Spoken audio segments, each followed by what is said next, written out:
Hello, welcome to What the Plus, a critical overview of the last century of family entertainment as filtered through the lens of Disney Plus.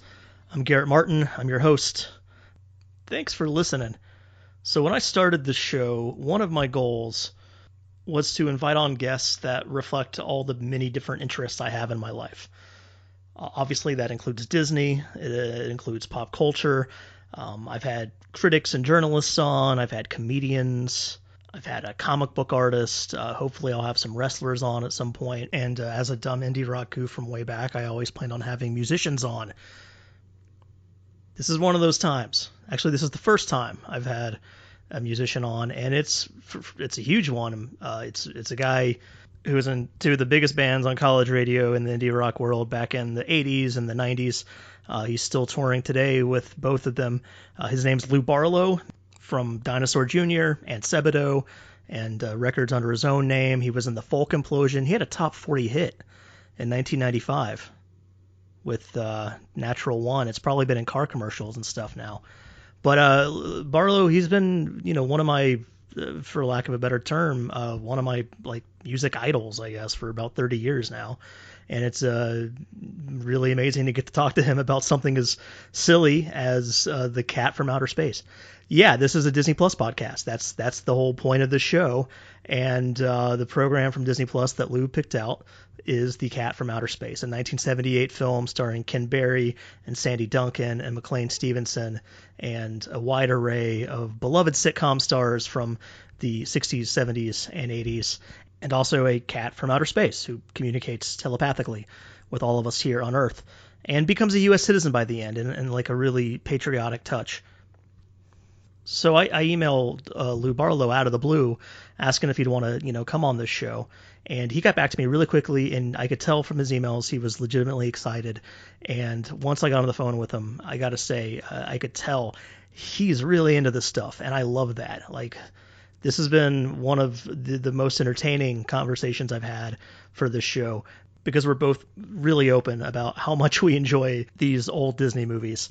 Yeah, the guy who wrote some of my favorite sad songs of all time, songs I'd lay around and feel depressed to, is as into this Disney stuff as I am, and I just love it. Thanks, Lou. So obviously, as a professional musician, the pandemic hit Lou in the pocketbook. He had a Sebadoh tour planned last year that got scrapped. He will be hitting the road later this year with Dinosaur Jr. They have a tour starting in September in support of their brand new album, Sweep It Into Space, which came out in April. And not content to put out one record, Lou followed that up in May with his latest solo record, Reason to Live. So the pandemic's been a challenging time, but also a prolific one.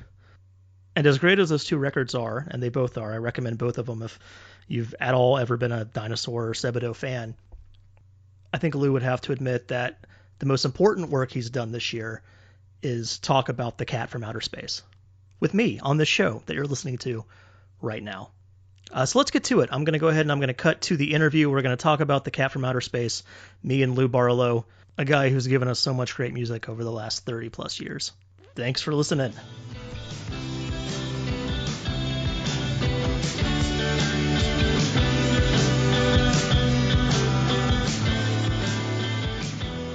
My guest this week is Lou Barlow, musician, songwriter, singer, the guy who's been in two of my favorite bands of all time, Dinosaur Jr. and Sebadoh.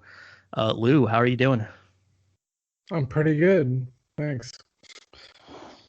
Thanks for coming on to talk about a Disney movie with me. Okay, so Dinosaur Jr., you guys just put out a new album pretty recently, Sweep It Into Space. Was this recorded before or during the pandemic? Before, mostly, and then during.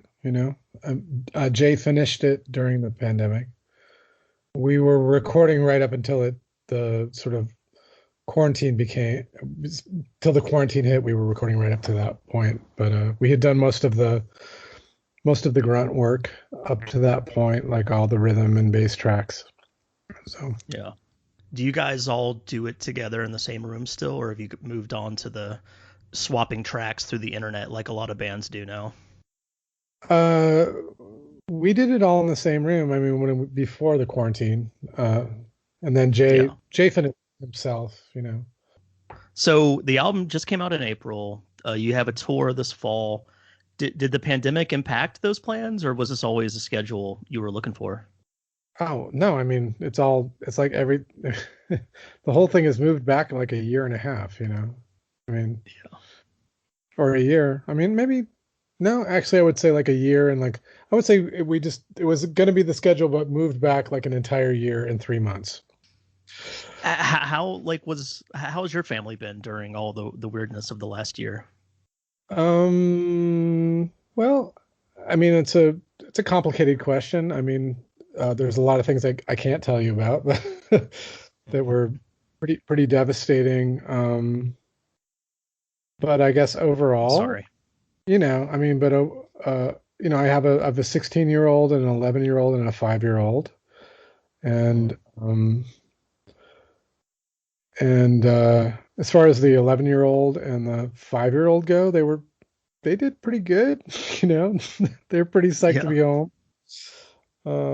The 16-year-old sort of suffered from the isolation, I would say. And then myself, uh, I went through it was a lot of, I guess, for lack of a better word, soul searching during this period. Um, and my wife and I actually, we fared really well as a couple over it, and I was actually That's very, good. I was very grateful to have a lot of time at home because I've never spent this much time at home in my adult life. So that just being home has been and will be because my pandemic hasn't ended yet. Yeah. So my not It's my good to hear you've been able to find, positive aspects to how bad year and a half has been or so.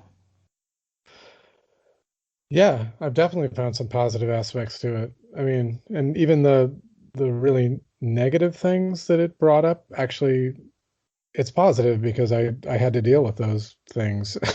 Yeah. So, you know, So that's a I good don't way to know. look at it. So, um, Yeah. How about you? Like, how have you been through all this? I mean, have you? I hate to talk about it because we were unusually well situated, well positioned for something like this. We don't have kids. I already Okay. work from home most of the time anyway.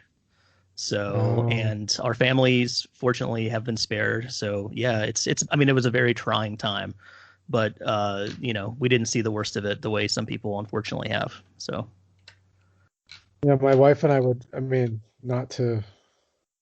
I mean, we fantasized about being a couple that were just yeah, without during the pandemic. We're like, wow, we could really yeah, watch some TV. We could finish Schitt's Creek. We could because we can't really.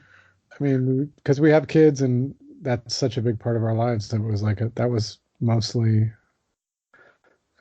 what we were sort of wrapped up in. So, yeah. I mean, I sometimes I wish I had children, but over the last 15 months, hearing all my friends talk about what they've had to go through while managing their kids during this, I'm kind of glad that we didn't have any. So good for you. so you mentioned the teenager had sort of a hard time with it. Like, I know you're up in Massachusetts. I live in Georgia, where way too many people did not take it very seriously. Was your teenager like? Did you let her go do anything like during the pandemic, or was she locked up during the whole time? No, we let her do stuff. You know, she hung out with some friends. She did her outdoor thing. I mean, and she volunteered at a soup kitchen like every week. Oh, cool. Which made me really nervous. I was like, you can't go there. And every week before she'd go, I'd be like looking at the COVID percentages in our area, and she's like, I gotta go, and I'm like, okay. So she actually did that during the whole time period. Um, yeah, she was sort of, yeah, I couldn't really tell her what to do. Right. So she did what she wanted to do. I mean, it was, That's kind of what teenagers are known for, I guess, right? Yeah, I mean, oh God, it's so weird when you look back on it now. Like what, like wow, Yeah. So, one thing I wanted to ask you about that, I've been listening to your music since I was a teenager. Does your teenage daughter, I mean, does she care about the music that you make? Like, is she into your bands? Into? No, Like, but she seems to appreciate it. Yeah, I mean, um, I think the coolest thing that like recently we were like whatever, like Spotify has been kind of amazing with my kids as far as sharing music. And yeah. I got like the family Spotify account, and so when we're in car rides together, just going here and there, whatever, we do this thing where we all play songs, and my daughter played My Girls by Animal Collective. Oh, right. Yeah. I was like, whoa. And she's like, yeah, I just have such good memories of this song. I remember when you played this song when I was a baby, and I still really love this song. And I was like, wow, how cool is that? Like, Yeah. No, that's awesome. because that song really but anyway, I mean, but as far as like my actual music, my 5-year-old likes my music. My 5-year-old actually sings my songs. Oh, Um, that's sweet. so I mean, not because we actually play them for her so much, but she seemed to have picked up on them here and there, and just because I play them around the house, and Yeah. so she actually sings them. So, but I'm not really worried about that so much. Like, I don't. It's not that I don't care what my kids listen to, but they can do whatever they want. I mean, music is not everybody's. It's not everybody's obsession. Right. It's my obsession, but it certainly doesn't have to. My children. There's many people. There's a vast percentage or overwhelming. I mean, more than half the world doesn't give a shit about music. So, That, so that's that's my dad basically. My dad never ever listened to any music when I was growing up, so which is weird that I got into it so much. But maybe that's why I got into it because he wasn't. Maybe it was a kind of rebellion. I don't know. But yeah. one thing I was thinking about, like you've now been back in Dinosaur Jr. longer than you were out of it. Is it ever still weird to think about that, given the history there, or are you totally used to being back in the band now? I'm very used to it. I don't think. I mean, I guess I don't know. It's stuff like that doesn't you know like I always relate it to the idea that like when I started my first band in 1984, or 80 actually, 83, 82, 83, the Beatles had only been broken up for 10 years, so Right. it's like I don't know, somehow that just puts everything into perspective for me because in 1982 when I started playing music, playing hardcore punk rock, it was like the Beatles seemed like a million years away. It was like that was just a whole other era, whole other Yeah. time, um, whole other perception of music. It's like everything drastically changed between the time, between 1972 and 1982. Like everything changed in music. And actually, I think in these years, sort of, you know, preceding that, like between 1982, 92, 2000. I mean, these actually the progression of music really slowed down quite a bit, in Yeah. comparison. So it's not really yeah, I mean, yeah, in some ways I'd be like, wow, that's crazy, but then I'm like, I don't care. It's just life, it's just Oh, what we like there's that weird thing that always annoys my wife when I do, when I'm like, man, there was less time between the Beatles' Revolver and Bubble and Scrape than there is between Bubble and Scrape and today. And it can get easy to get like fixed on that type of thing and just sort of like maybe despair a little over how time moves like that. It's Yeah. good to hear that's not happening to you. So, meanwhile, Sebadoh, you guys had an album out a couple of years ago. Is there anything in the works right now with Sebadoh? No, no. We had a Is bunch that of just something touring. I mean, we had a bunch of tourings. I mean, the pandemic really kind of killed our momentum. We had like 2 or 3 tours set up for 2020. and we were on Mm. on a good streak, like the last record we did, Act Surprised, was like it was just it we really liked it, and it was the live shows were really fun, and then this and the pandemic just really fucked up the whole flow, because then Dinosaur Jr. finished a record, and now I've got to tour with Dinosaur Jr., and it really I don't have time to tour with Sebadoh. It's like it kind of fucked it up. Oh, that sucks. Yeah. Hopefully, maybe next year you can make up with the Sebadoh tour or something. Maybe. I mean, I don't know if anybody wants to hear a record that we did 3 years ago at that point, but There, I don't know. there's got to be some sort of anniversary thing you can do. It's what 30 years since It's what, three maybe? I yeah, don't know. yeah. Hey, it's the yeah, right. I don't know.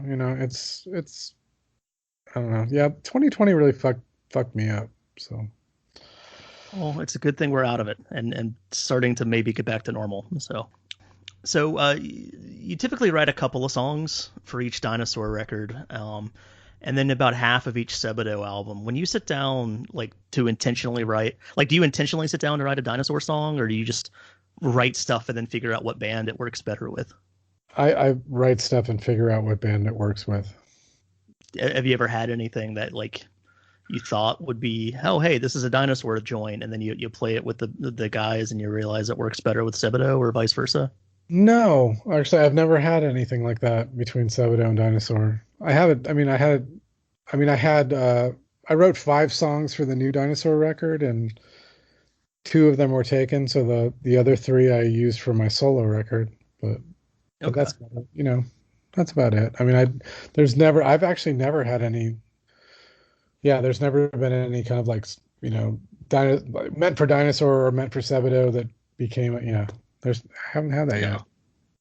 Well, they sound, I mean, the two bands sound so different that like it doesn't seem like there would be a lot of songs that could go back and forth like that. So No, and it's not, I also write all of not all of them, but the vast majority of my Sebadoh songs that I write now, especially, are written on 4-string guitar with sort hmm, of alternative tunings. So that kind of makes it Sebadoh. I mean, yeah. Sebadoh to was largely like a lot of like alternative tunings and 4-string, 3-string, 2-string guitars. And Dinosaur Jr. is like a more of a standard tuned band. So Yeah. What strings are you working without on your guitar with Sebadoh?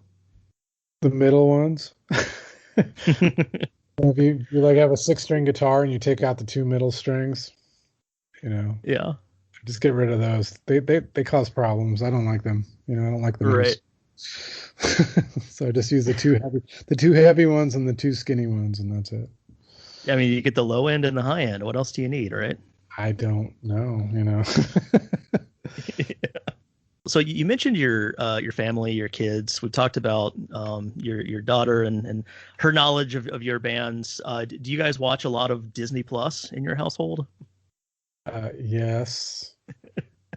I And love So I love it. I was like, when it came out, I was like, what? I was like, it's like it has the entire Disney, catalog, and it was kind of cheap. I mean, yeah, I don't it's know like if $10. it's like $10 a month. What? I was like, geez, I don't know. Seems like a pretty good deal. I mean, yeah. I mean, it's like I'm like the entire, like everything that Disney has done. I'm like, really? Like everything?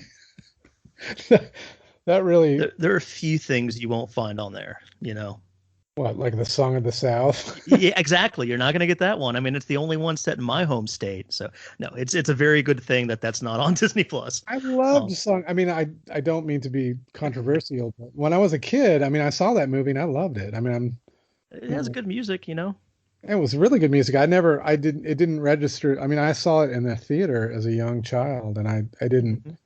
nothing, I just have to say nothing, I just loved the movie. I thought it was like really, but Yeah, I'm not saying it should be brought back or anything like that. I'm just saying, I'm not right. trying to. I mean, there are things you don't pick up on when you're a I'm kid, not trying to So defend it. I'm just saying I saw it when I was 5 years old, and it was a, it was a movie that I saw and I enjoyed it. So I Yeah.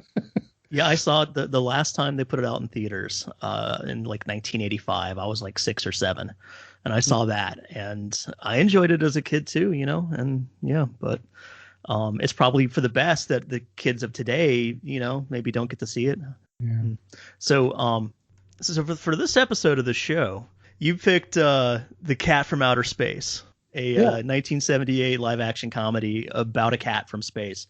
First question I always ask, why did you want to talk about this one?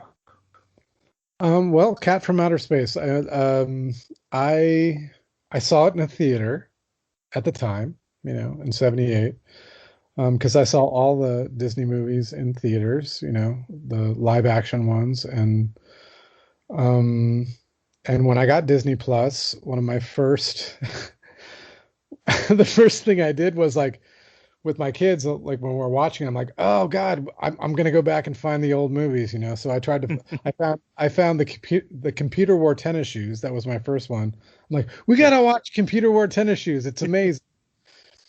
So I go back and I put it on, and it's actually like when you realize how like the pacing of movies was so different back then, Yeah.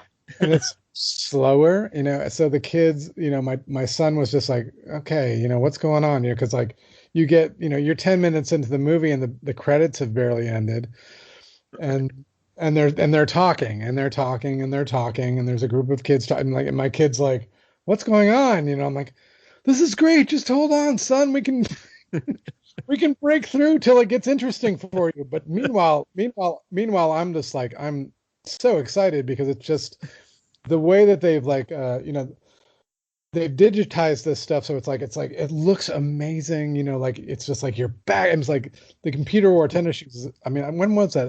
I think it was like 66, Yeah, that 67, was like late 60s. Yeah. late 60s. And it's just like Technicolor. It's like vibrant, I'm like completely into it. And I'm like, boy, if I was like, if I was 28 years old right now with a bong in front of me, I would be the happiest person on earth, because I could just go through all of these old movies that I saw in theaters that I loved. I'd be like, I'm gonna watch Flubber. I'm gonna watch, I'm just gonna go through the Fred McMurray period. I'm gonna go through the Kurt Russell period. I'm just gonna go through all of the, all of these live action films that I saw. But I realized that that one was just paced way too slow for my kid.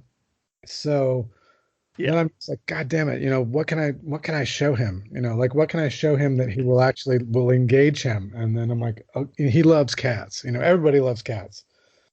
So I'm like, oh man, the cat from outer space. Maybe this will keep him. Maybe he and I will be able to watch the entire cat from outer space, from outer space.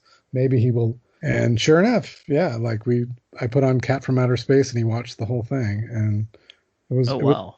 it was great. I mean, it was a really, we watched it like on Saturday afternoon, like on the couch, and it was Yeah. awesome. He hung in there for the So he entire. was into it. It wasn't too slow for him, wasn't too long for him or anything. It was slow. It's a little bit slow, but there's a lot of cat. Yeah. As long as you keep the cat on the screen, and it's like, and especially like as I was saying, like the digit the way they digitized it, and the way that it's a really vibrant, like the images are really alive and really present, so which was not the case, like with all the Disney stuff, like when you had to go through the 80s and the 90s and the early 2000s, all that stuff was like on VHS and Yeah. DVD, and it was quite murky, it was like really murky images. But I think the way that Disney Plus brought back the way that everything is really crisp, so Yeah. so it was very crisp. The images are crisp, and there's a lot of cat, and and people love cats, and so so They this one do. this one's a hook. Like I think Cat from Outer Space is a hook. Like I think the younger kids can get it because it's like, and they don't really let up on the cat content. It's like it's constant cat, Yeah. just like really really keeps you engaged, and keeps the young kids engaged. So He's in almost every scene, I think. So, it's and amazing. I love how excited you are about this. I mean, sometimes I try to hide how excited I get by these old Disney movies because, like, a lot of people who come on the show, they might have an interest in something specifically, but they aren't overall into Disney as a thing or some of these specific movies. So it's cool to hear someone like just effuse about like how much they're into it. So thank you. Oh yeah. Um, Oh, my God. I mean, Disney was a huge thing. I mean, there was the Sunday night TV show that I grew up with. yeah. What was it? The World of Disney. I mean, I think it was on every Sunday, and they would It's had like, different names, but like Magical World of Disney generally is what they call it. And yeah, it was a Sunday thing for decades. yeah, And then yeah, when I was a kid, we had the cable channel, the Disney Channel, back when it was like HBO and you had to pay extra for it. And they okay. just would air old Disney stuff. They didn't have like all these, teen sitcoms like they make today or tween sitcoms. It was always just, oh, hey, we're going to show you a movie from 1955 tonight and you're going to watch it because you're 6 and you will love Yes. it. I mean, that's the other thing is like the Disney made like really amazing like educational films like Hemo the Magnificent. They made like Mm, really, I mean, I grew up, Disney was a huge part of my my youth, and yeah. Did you go to the theme parks? yeah, I went to Disneyland. I lived in LA for 17 years and I went to Disneyland and it was incredible. I mean, Yeah. I went there like luckily I went before they they closed down It's a Small World for a long time, Mhm. but I was able to see the original It's a Small World before they because they had to because they had these tiny little boats, that flow Right. through It's a Small World, but they had to make them bigger because Americans have become, like much bigger over the since Hmm. Disney. When did it open? It was like 1950. It opened on my Uh, birthday, July 17th, like 56 or oh, 50. damn. 55 was the park, and It's a Small World, I think, was 64 for the World's Fair. And Yeah, then they well, moved it out to Disneyland the next year. oh, okay. So yes, so It's a Small World. Like I got to see the original It's a Small World, and it was like, and actually the way that they preserved the park was like incredible. Like that they really preserved it to like the original, I mean, Yeah. and to see the It's a Small World I saw was like just it was the original It's a Small World. And then when it came back with the much bigger boats, and then Hmm. they came back with the much bigger boats, and then they like put all of like you get Ariel from Little Mermaid, and they hit all of these modern Disney images within Yeah. It's a Small World, but the original It's a Small World was like a fucking marvel. I mean, I've never Hmm. like it was like, I mean, really incredible. And also like downtown Disney when you entered it, like the old school original, I mean, it was really cool. I just the penny arcade, the sort of Hmm. mechanical president thing that they had going on. Yeah. There's barely Mr. any Lincoln. Yeah, there was barely anybody at those places, but I was just like fascinated that they had actually kept these things up and kept them maintained from, kind of from that original 50s Yeah. vision, and I was really, I felt very lucky that I was able to see that. Yeah. Um, There's still a few rides open from day one. I mean, oh Mr. yeah, Toad's Wild Ride has been there for 66 years. yeah, They tore the Orlando one down like in the 90s, but they still have the original up, which is, that's a ride where you die and you go to hell at the end of it. oh So it's a yeah, pretty no, cool they're ride. realistic. Like I sent my daughter, my oldest, when she was little, we she went on the Alice in Wonderland ride, and she was just her, mortified. Like that was the worst thing that ever happened, And then to see it through her eyes, I actually went through it with her, and I was like, oh yeah, this is awful. I mean, it was like it's super fast, and like you can barely process what's happening, and like Right. hell ride. It's like it's really funny, and the Haunted Mansion, and Mm. um anyway, I love Disneyland. I mean, when I actually finally went there as in my middle age, actually, it was really, Mm. I loved it. Yeah, I grew up going to Magic or Disney World in Florida, but I Yeah. finally went to Disneyland in my early 30s. and it was exactly what I needed in my early 30s. It made me feel so good. It like just, all of the stress melted away. And now whenever I go to LA, I try to make a couple days to head down there and hit it up. So, Yep. Well, getting back to the cat from outer space, I love that we had that digression because I love talking about theme parks. So one thing that's really struck me, and as someone with kids, I'm going to guess you probably saw this too. It's not that cynical. I mean, so much kids entertainment today, it just seems so cynical, And there was like no cynicism really in this movie. I didn't see. What do you think? Really? Oh, you think it's pretty cynical? I don't know. I mean, you have like a McLean Stevenson who is like a sort of alcoholic. He's a gambling addict. I guess I'm talking more like sort of on the meta level. Like I didn't feel like the movie was cynical in how it was made or how it was trying to talk to the audience. Okay. Like it doesn't have that thing most kids movies do today where like it has those jokes for adults that are kind of double entendres that are going to fly over kids' heads, but the parents will get it. It doesn't have a lot of like fart jokes. I mean, I don't know. It has sort of like a goofy innocence to it, Yeah. Yeah, I guess so. I don't know. I mean, to me, I guess it just reminds me of the 70s, when I was a kid. Yeah. I mean, I don't know. I don't know. I mean, I guess I guess I don't think about it so much that way because I just, to me, if like there's a guy, I mean, they're drinking, there's a guy drinking beer and he wants, and the cat changes the results of a professional basketball game, to win a bet. I mean, that to me seems a little adult. I don't know. It seems like kind of like they go to a pool hall, they get hustled. Yeah, that's true. Hall, and there's a lot of, I mean, as adults, we understand. I mean, that seems a little bit like of an adult joke to that. I don't know. Yeah. It's such a cartoonish version of a pool hall, though. I mean, it's like something you'd see in a comic strip, or like in the Mr. Toad Wind in the Willows cartoon they made when they go to like the pool hall in London or whatever. That's true. That's true. I guess innocence isn't the first thing I would think of, because I mean you have like the sort of the tension between Ken Berry and Sandy Duncan. I mean, which is like there's a sexual tension between them. Yes. So, I mean, at first they're very sort of adversarial to each other, and she's really, and then he's obviously trying to seduce her, which to me is like more of an adult kind of story, That's true. Yeah. Did your son pick up on that? Like, how did he feel about like the romance angle of the film?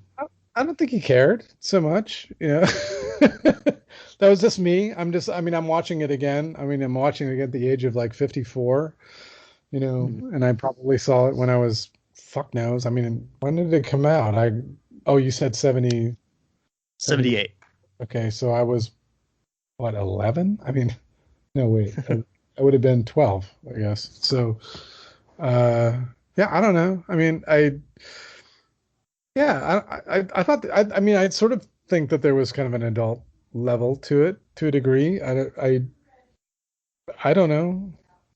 I guess I'm just thinking about something like sort of the direction, animated films took after like Shrek, where it like has to be all like super ironic and like, trying to reject like what you expect from animated films and making fun of it, like obviously this isn't animated, but it doesn't have that sort of, oh, we're too cool for school type of mentality that like a lot of, family movies have had the last 20 years or so. Yeah. Well, I think that began later. That kind of irony that you're talking about began later, it just wasn't a part of the cultural, it wasn't a cultural thing at the point, Especially not at Disney. No. No, it just wasn't. There wasn't anything like that. I don't know. I mean, I guess it would be an interesting thing to try to pinpoint when that kind of irony came into play, but it was definitely not in play in the 70s, Right. I mean, so I don't know how accurate this is, but I feel like Letterman kind of kickstarted it, and then The Simpsons kind of filtered it into the mainstream in the 90s. That's actually a really good, yeah, Letterman, I would say. Yeah. Cause I my God, I loved, early Letterman was a big, early so 80s. Like so good and totally ironic, and yeah, it was like liberating. You know, it was like a liberating irony to things, and but not in the '78 so much. Well, how would you compare this to other talking animal movies that you've maybe watched recently?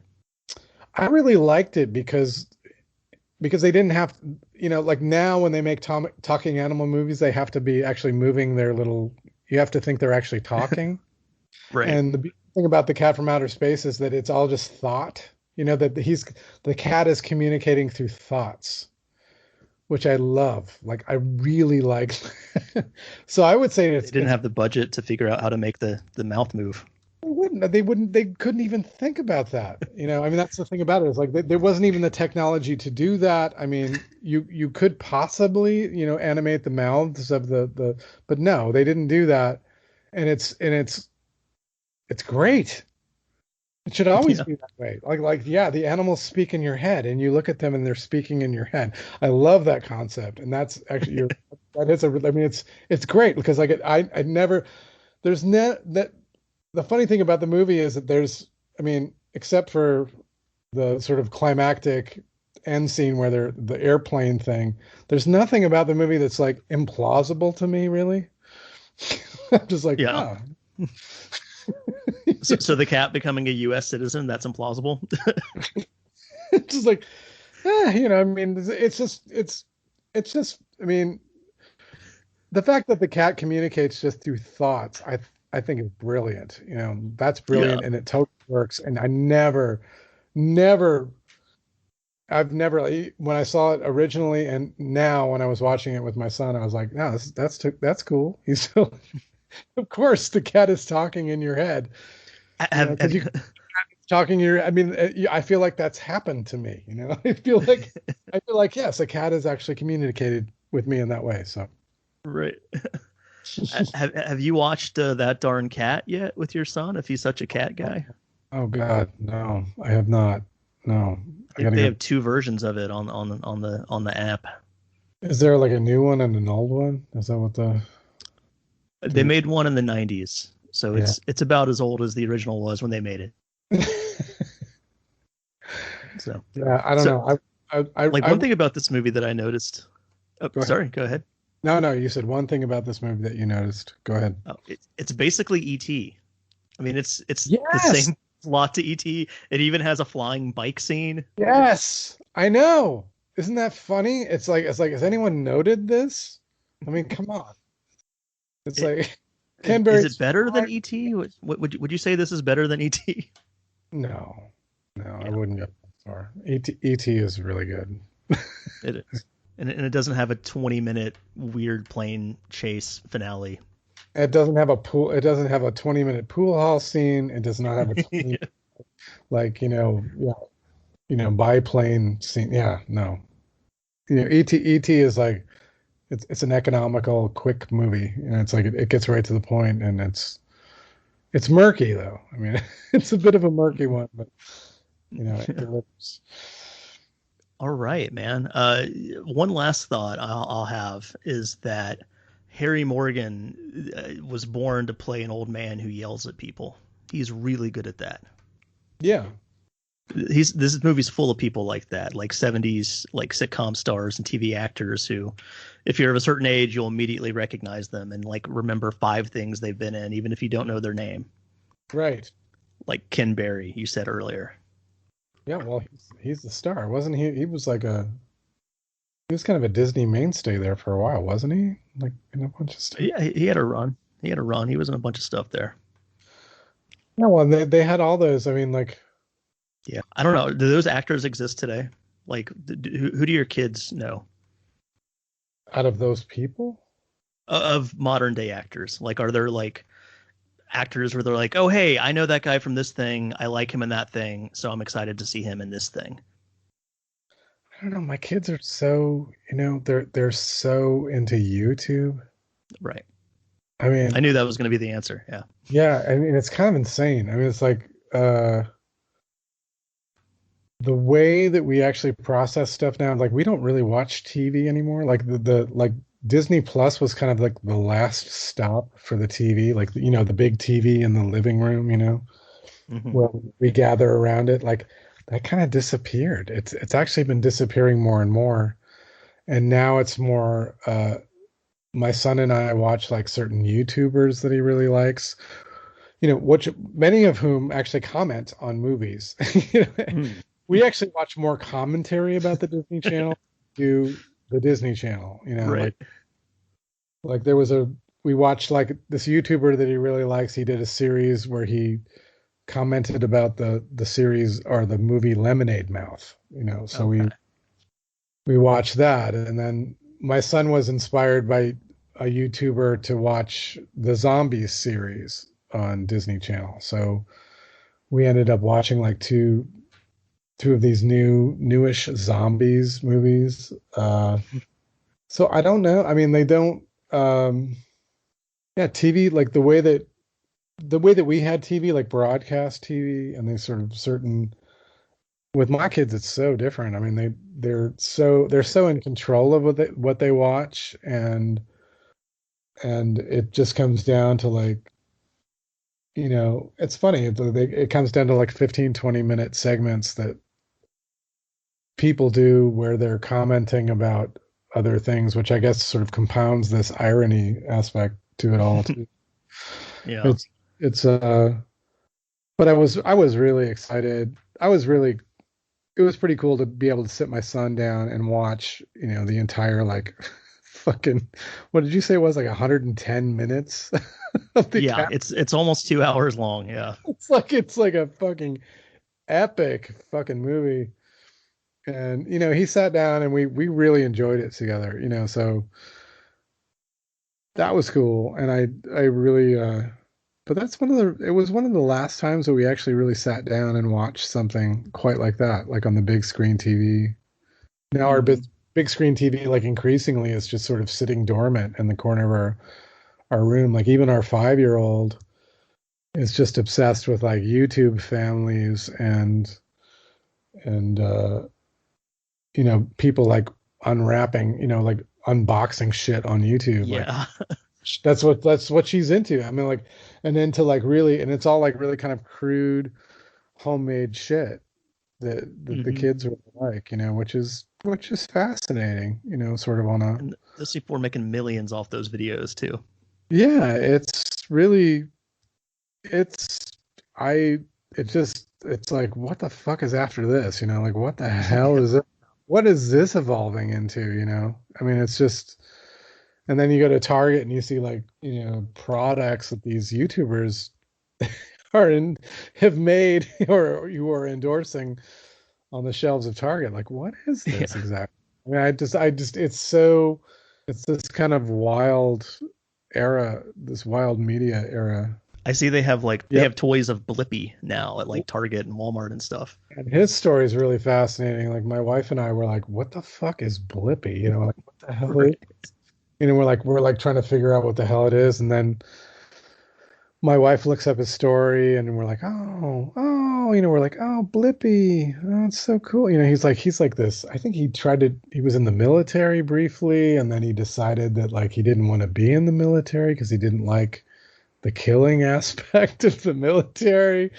And he just decided that Yeah. he wanted to like help children. And then he started his YouTube channel and he pounded his YouTube channel for like a year with nobody watching it. And then all of a sudden it blew up, and you're like, oh, you're like, it just, all of a sudden I'm like, where initially I was like, Blippy, fuck Blippy, who the, Yeah. this is the most annoying shit I've ever seen. And then then you do the backstory and you're like, oh, Jesus Christ. Wow, Blippy, what a beautiful person.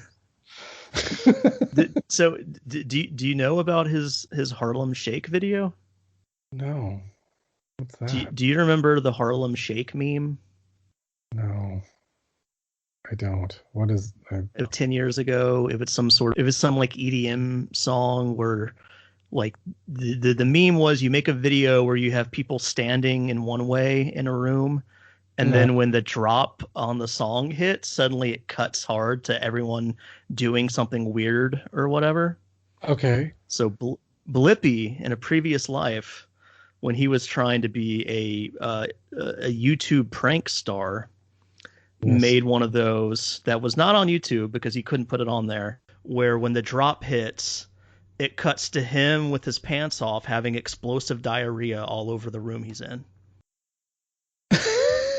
That's a real thing, and he does not want to talk about it today. There's a big article somewhere on the internet where they like put two and two together and realize Blippi was the explosive diarrhea guy, and he now says he never wants to discuss that part of his life. So I don't blame him.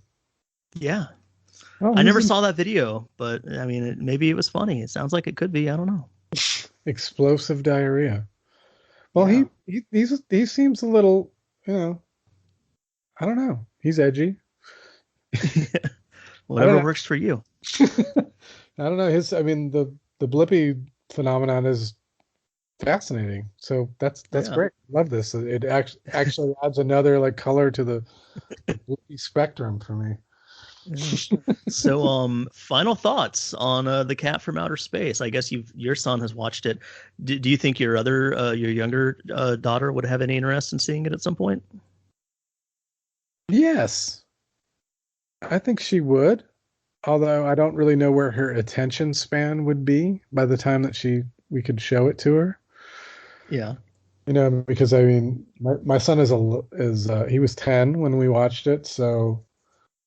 She's 5 now, so I mean, it's a very there's a lot of words in the movie. You have to really, so I don't know, it's sad to think a little bit that these sort of wordy, extremely long, these attention span. I mean, the how long and winding these scenes are from the movies of that era. I don't know. I don't know if she could really. I don't know if she'll be able to hang with it exactly. I think maybe a Cat from Outer Space remake might be something that somebody wants to consider. More her speed. Yeah, it would probably have to be very short segments. It would have to star YouTubers. Yeah, just scene. When you pretty much don't really want the scenes to last 10 minutes at a time. That's I don't know, just the way the kids that seem to process stuff. I was really bummed that when he helped cheat in the basketball game, that it was the Atlanta Hawks that he had the LA team beat. Oh, that felt like a pointed jab at all of us long-suffering Georgia sports fans. I'm so sorry. Oh, it's okay. No, I had a really fun time watching it, and it's been great talking to you about it, man. This has been surprising that you said yes, and I've loved doing it with you. So, no, you had me at Disney Channel, and I was like, okay. Cool. So when is just to let listeners know, when does the Dinosaur Jr. tour this year start? Sometime it's September. We'll do like half the country in September. Probably, I think we're going down to Atlanta around that time. And then it resumes in early 2000. What are we at?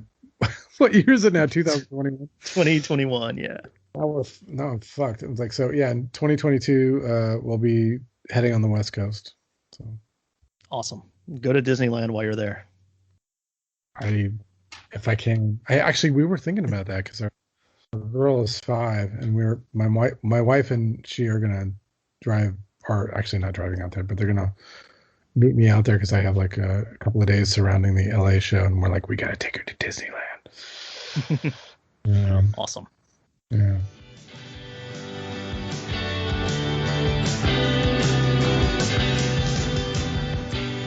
So I hope you enjoyed listening to me talk to Lou Barlow about the Cat from Outer Space as much as I enjoy talking to Lou Barlow about the Cat from Outer Space.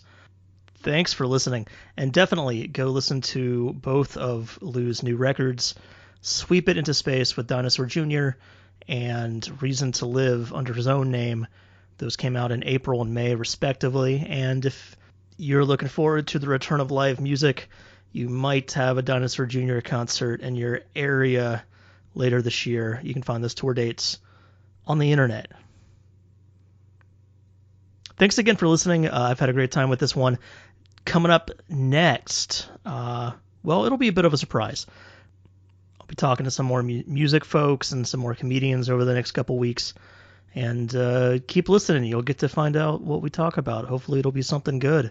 Thanks again, Lou Barlow. And thanks to you for listening to What the Plus. I am Garrett Martin. Have a great week.